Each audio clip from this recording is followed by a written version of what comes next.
बिहार में चुनाव तो नहीं है, लेकिन बिहार के चुनावी नतीजों ने सबसे ज्यादा जो बूस्टर डोज दिए वो भाजपा को दिए। पहले दिल्ली की जीत, उसके बाद बिहार की। मेरी दिलचस्पी ये जानने में है, अमित शाह तो भटक जाते हैं, कोलकाता में कोई उनसे 75 साल वाला सवाल पूछता है।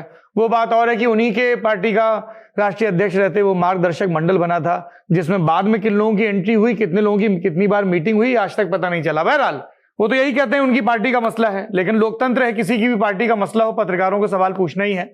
मैं ये जानना चाहता हूं कि जब 75 के नीतीश कुमार हो जाएंगे तब जेडीयू में क्या मसला रहेगा, या जेडीयू वाले भी ये कह देंगे हमारी पार्टी का मसला है, आप क्यों चिंता कर रहे हैं? नहीं, ये चर्चा तो 75 के पहले ही शुरू हो गया। 75 एक इंपॉर्टेंट लैंडमार्क है, सिंबॉलिक और अदरवाइज।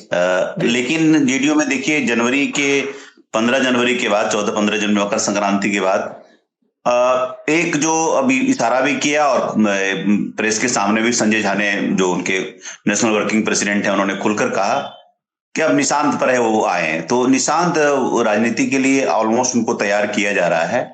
उनके परिवार के लोग, खास करके उनके मौसा मौसी बहुत दिनों से उनके साथ रह रहे हैं, उनकी माता के निधन के बाद से ही खास करके, ताकि वो अकेले रहते थे। तो उनका रुझान पूरा आध्यात्मिक किताबों पर है, लेकिन इधर कुछ 5-6 महीनों से वो पॉलिटिकल किताबें काफी पढ़ रहे हैं। और उसमें संजोग से मेरी भी किताब रूल मसूल और जीपी टू बीजेपी शामिल है, वो भी किसी ने उनको रिकमेंड किया होगा। और उसके अलावा लोहिया के जो सोशलिस्ट लिटरेचर है वो सब पढ़ रहे हैं। तो एक तरह से तैयारी हो गई है। और नीतीश कुमार की भी कहीं न कहीं अब धीरे धीरे सहमति बन रही है। उनको ये कहा जा रहा है कि आप अगर इसको प्रोजेक्ट नहीं करेंगे तो एक पार्टी को जो 25 से 30 तक की जो लॉन्जिविटी है वो नहीं मिलेगी। और कार्यकर्ता की तरफ से अब धीरे धीरे सेकंड रन थर्ड रन कार्यकर्ता की तरफ से ये आवाज धीरे धीरे आ रही है।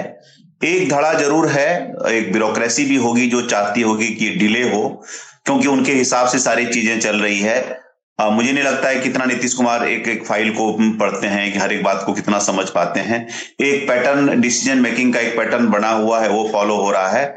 तो मुझे लगता है कि अब लीडरशिप चेंज की तरफ 26 में उस दिशा में कदम जाएगा। मैं ये नहीं कह रहा हूं कि नीतीश कुमार रिलिंक्विश करेंगे, लेकिन उनको, निशांत को कार्यकर्ताओं से उनको रूबरू कराया जाएगा। और मुझे नहीं लगता है जो एग्जिस्टिंग जो ट्रायो है, चाहे वो ललन सिंह हो या फिर विजय चौधरी हो या फिर संजय झा हो, उसको उस तरह से प्रोजेक्ट किया सकता है। मैं कहीं न कहीं मैं देख रहा हूं 1 साल 1.5 साल में अभी जो स्थिति है उसका रिवर्स देख रहा हूं। ये स्थिति आएगी, हो सकता है कि जेडीयू के 2 डिप्टी चीफ मिनिस्टर हो, उसमें एक ओबीसी फेस हो। Who knows the Nishant could be deputy chief minister someday in near future.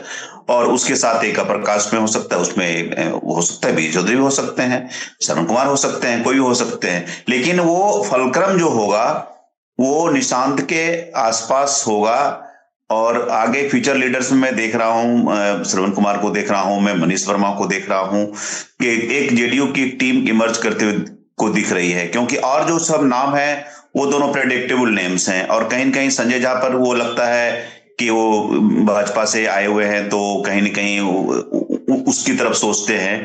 तो उसको लेकर के जेडीयू फ्यूचर की तरफ नहीं देख रही है, फ्यूचर निशांत की तरफ ही देख रही है। तो ये होगा। और आप एक संजोग देखिए कि अब बीजेपी ने भी अब नितिन नवीन को, 45 साल के नितिन नवीन को नया, तक एक तरह से जनरेशन शिफ्ट, सम्राट चौधरी और नितिन नवीन, आप 2 बड़े नेता आप बीजेपी का भविष्य में देख सकते हैं। नितिन नवीन का तो कद अचानक बहुत बड़ा कर दिया, तो वो भी एक पॉसिबल फेस हो गए। तो जो जिस पावर ट्रांसफर की बात कर रहे हैं, तो उस दिशा में बीजेपी ने भी अपनी कदम बढ़ा ली है।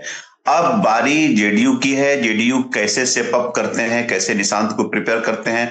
मुझे तो अभी निशांत के अलावा कोई ऐसा, कोई कहते हैं कि डार्क कॉर्नर को हॉर्स उस तरफ से वो नजर नहीं आ रहा है कि किसी को प्रोजेक्ट करते हुए नजर आए। तो सारी बात उसके इर्द गिर्द ही घूमेगी। और अब देखिए क्या होता है जी। और विपक्षी खेमा? विपक्षी खेमा बहुत मुश्किल है। अभी थोड़ा सा तेजस्वी को रिकवर करने में काफी समय लगेगा। अभी आए, अभी बाहर गए हुए हैं, लौट करके आएंगे तो फिर रिबूट करेंगे। तो अभी वो हार को अभी तक पचा नहीं पाए हैं। अभी वो इल्जाम लगा रहे हैं कि इस तरह से हुआ, वो 10,000 स्कीम पर, जो जीविका वाला स्कीम पर, उस पर आक्षेप लगा रहे हैं। ये सब चल रहा है। उनको पूरी तरह से सिस्टम को पूरी तरह से रिबूट करना पड़ेगा। मौसम ठंडा हो सकता है, मगर मस्ती ठंडी नहीं होनी चाहिए। नए साल में रजाई में कुनकुनाते हुए दुबकना नहीं है।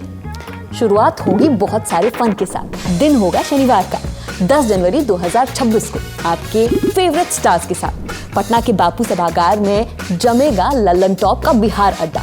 खेली जाएगी क्विज, आएगा बहुत मजा। और यहाँ आने के लिए आपको सिर्फ फ्री में रजिस्ट्रेशन कराना है। So what are you waiting for? thelallantalk.com पर जाइए, बैनर पर क्लिक कीजिए और आ जाइए बिहार अड्डा में।